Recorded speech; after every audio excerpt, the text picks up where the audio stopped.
Market की पाठशाला में आपका स्वागत है।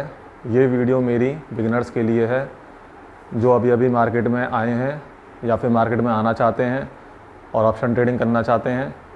ऑप्शन ट्रेडिंग करने के लिए उसके बेसिक्स जानना बहुत ज़रूरी है। किसी भी चीज़ के लिए उसके बेसिक्स जानना बहुत ज़रूरी है। ऐसे ही आज हम ऑप्शन ट्रेडिंग के बेसिक्स जानेंगे, क्योंकि हम उसको अच्छे से कर पाएँ तो उसके लिए हमें बेसिक्स जानना बहुत ज़रूरी है। तो पहला पॉइंट है ऑप्शन प्रीमियम। ऑप्शन प्रीमियम दो तरह के होते हैं, एक तो कॉल और एक पुट। कॉल हम हमेशा बाइंग के लिए यूज़ करते हैं। अगर हमें लगता है मार्केट ऊपर जाएगा तो हम कॉल ख़रीदते हैं, और पुट हम हमेशा सेलिंग के लिए यूज़ करते हैं। अगर हमें लगता है मार्केट नीचे जाएगा तो हम पुट बाय करते हैं। ऑप्शन प्रीमियम में दो चीज़ होती हैं, एक टाइम वैल्यू और एक इंट्रिंसिक वैल्यू। ऑप्शंस दो चीज़ से मिलके बनता है, एक टाइम वैल्यू से, एक इंट्रिंसिक वैल्यू से। टाइम वैल्यू मतलब जो उसकी टाइम की वैल्यू है, जैसे कि एक हफ्ते की एक्सपायरी होती है हर ऑप्शन की, तो उसकी जो टाइम वैल्यू उसमें है वो प्लस जो उसकी एक्चुअल वैल्यू होती है उसको इंट्रिंसिक वैल्यू बोलते हैं। टाइम वैल्यू टाइम के साथ साथ कम होती चली जाती है।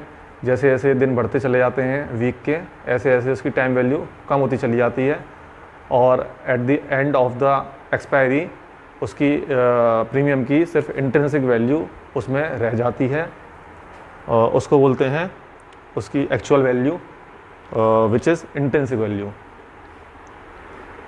Third is strike price. हमें स्ट्राइक प्राइस का सिलेक्शन करना बहुत इम्पॉर्टेंट है, क्योंकि स्ट्राइक प्राइस के सिलेक्शन से ही हमारा प्रॉफिट डिसाइड होता है कि मार्केट के मूवमेंट होने पे कितना प्रॉफिट हमें होगा और कितना कम होगा। थर्ड है strike price. Strike price selection एक बहुत इम्पॉर्टेंट प्रोसेस है, क्योंकि स्ट्राइक प्राइस से ही हमारा प्रॉफिट डिसाइड होता है कि हम मार्केट के मूवमेंट होने पे हमारा प्रॉफिट कम होगा या ज़्यादा होगा।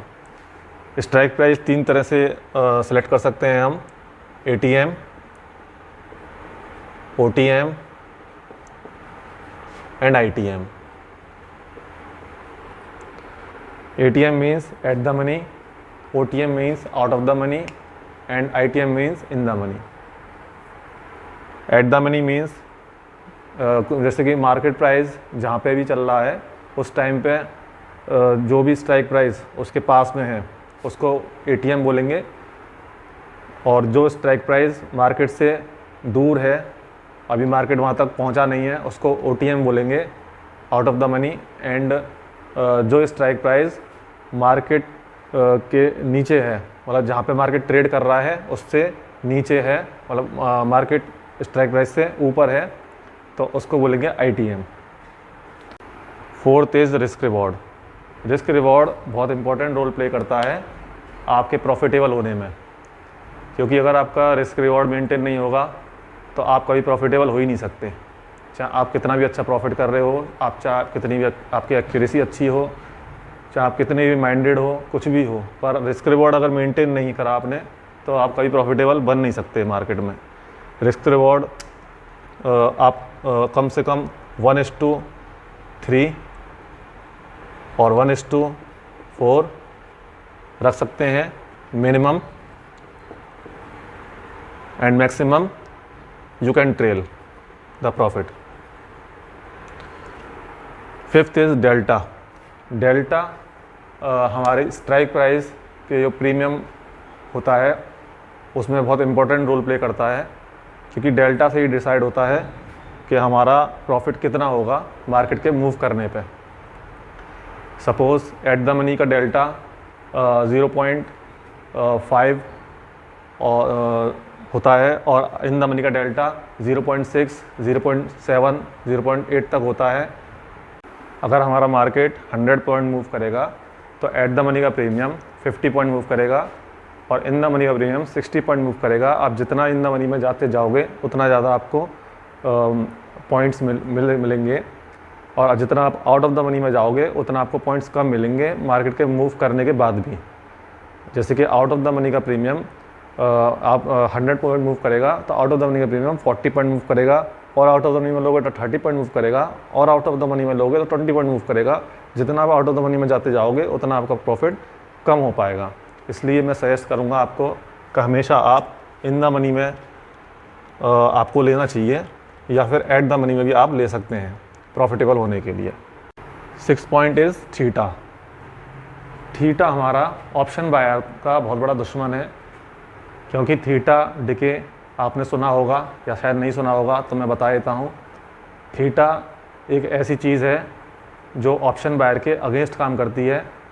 आपका ऑप्शन प्रीमियम जितनी देर होल्ड रखोगे आप, उतनी देर तक थीटा आपके ऑप्शन को खाता रहेगा, आपके ऑप्शन को गलाता रहेगा और आपका ऑप्शन कम होता रहेगा टाइम टू टाइम। इसलिए हमेशा ऑप्शन बायर को क्विक एग्ज़िट करना चाहिए, ज़्यादा होल्ड नहीं करना चाहिए, क्योंकि आप जितना भी होल्ड करोगे उतना आपका ऑप्शन गलता चला जाएगा, कम होता चला जाएगा, क्योंकि थीटा उसको खाता चला जाएगा और थीटा डिके होता चला जाएगा और आपका लॉस होता चला जाएगा। तो मैं आपको कभी सजेस्ट नहीं करूँगा कि आप ऑप्शन बाइंग करके और लंबा होल्ड करो।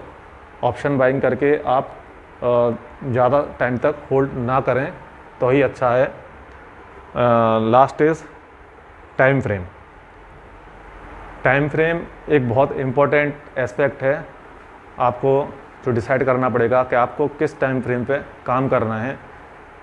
अगर आप छोटे टाइम फ्रेम पे काम करोगे तो आपकी साइकोलॉजी शायद मेंटेन ना हो पाए, इसलिए मैं आपको सजेस्ट करूँगा हमेशा कि आप बड़े टाइम फ्रेम पे काम करें और स्कैल्पिंग वगैरह ना करें, स्कैल्पिंग से दूर रहें, क्योंकि स्कैल्पिंग में आज तो कोई प्रॉफिटेबल नहीं बन पाया है, और प्रॉफिटेबल बना भी होगा तो मेरी नॉलेज में तो नहीं है, पर जहाँ तक मेरी नॉलेज में है वहाँ तक कोई प्रॉफिटेबल स्कैल्पिंग में नहीं बन पाया है। तो प्लीज़ आप स्कैल्पिंग से और छोटे टाइम फ्रेम से तो दूर ही रहें। मैं आपको सजेस्ट करूँगा एक जेन्युइन टाइम फ्रेम जो आप 5 मिनट्स 15 मिनट्स का ले सकते हैं, और इससे ज़्यादा टाइम फ्रेम लेने के लिए फिर तो प्रोफेशनल ट्रेडर लेते हैं, पर ट्रेडिंग के लिए आप 5 मिनट और 15 मिनट्स तक टाइम फ्रेम चूज़ कर सकते हैं। इसमें आपकी साइकोलॉजी भी मेंटेन रहेगी और आपको ज़्यादा फ्रिक्वेंटली लॉस नहीं काटना पड़ेगा, फ्रिक्वेंटली एंट्री और एग्ज़िट नहीं करना पड़ेगा। अपने आप सेटअप पे काम करेंगे तो ज़रूर आप प्रॉफिटेबल हो पाएंगे।